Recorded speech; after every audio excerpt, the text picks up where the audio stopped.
तर महायुतीचा हा जो काही विजय पाहायला मिळतोय त्याची नेमकी काय कारण आहेत आपण बघूया। तर लोकसभा निवडणुकीच्या निकालानंतर महायुतीचं डॅमेज कंट्रोल हे काहीसं यशस्वी झालंय असं म्हणता येईल।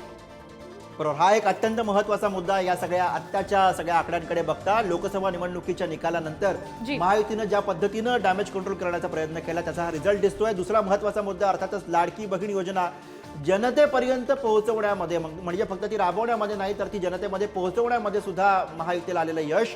आणखी एक तिसरा महत्त्वाचा मुद्दा विधानसभा प्रचाराचा जो ट्रेंड आहे तो महायुतीने सेट केला असं म्हणता येईल।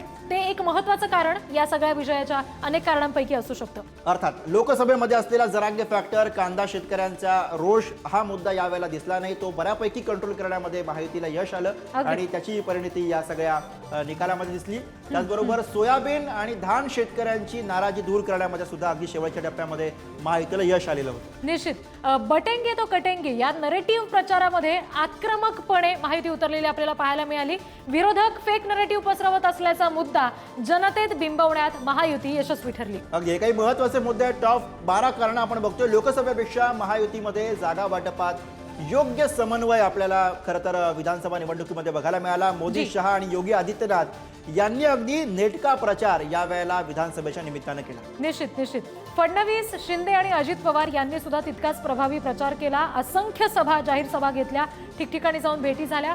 पक्षफुटीचा जो रोष होता तो दूर करण्यासाठीचे प्रयत्न यशस्वी झाले, हे अत्यंत महत्त्वाचं कारण म्हणावं लागेल। राष्ट्रवादी सुद्धा आणि शिवसेना सुद्धा अगदी आणि संपूर्ण शक्तीसह संघ सुद्धा यावेळेला मैदानामध्ये उतरला आणि त्याचा सुद्धा मोठा फायदा हा भाजप आणि एकूणच महायुतीला झाला असं चित्र सध्या या निकालांमधनं दिसतंय। अगदी दरम्यान एक मोठी बातमी समोर येते, एक ब्रेकिंग न्यूज येते आहे। वाशिमच्या रिसोडमध्ये काँग्रेसचे अमित झनक हे या ठिकाणी आघाडीवरती दिसत आहेत। रिसोडमधनं शिंदे सेनेच्या भावना गवळी या पिछाडीवरती दिसत आहेत। वाशिमच्या रिसोडमध्ये काँग्रेसचे अमित झनक हे आघाडीवरती दिसत आहेत।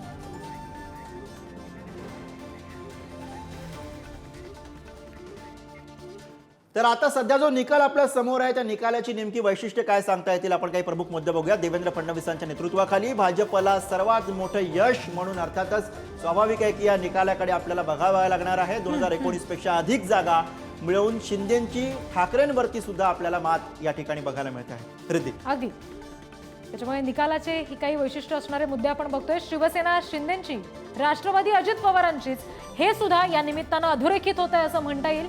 फक्त राजकीय टिप्पणीपुरता हा आता मुद्दा मर्यादित राहत नाही। शिंदे आणि अजित पवारांच्या नेतृत्वावर एकंदरीत शिक्कामोर्तब या निकालाच्या दृष्टीनं होत आहे असं वैशिष्ट्य सुद्धा या निमित्तानं सांगता येईल।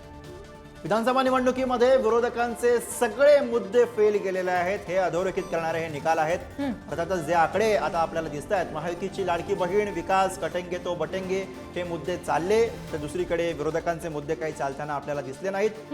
महायुतीचा स्वाभिमान आणि अदानी हा मुद्दा फेल गेल्याचं चित्र आहे। अगदी आणि त्याच्यामुळे महायुतीकडून अशा पद्धतीने हे एक सकारात्मक चित्र बघायला मिळते। मराठवाड्यामध्ये महायुतीला मोठं यश मिळालंय। आरक्षणाचा जरांगे फॅक्टर इथं चालला नाही असं एकंदरीत या निकालानंतर म्हणता येईल। निकालाची काही वैशिष्ट्ये आहेत ते आपण बघतोय।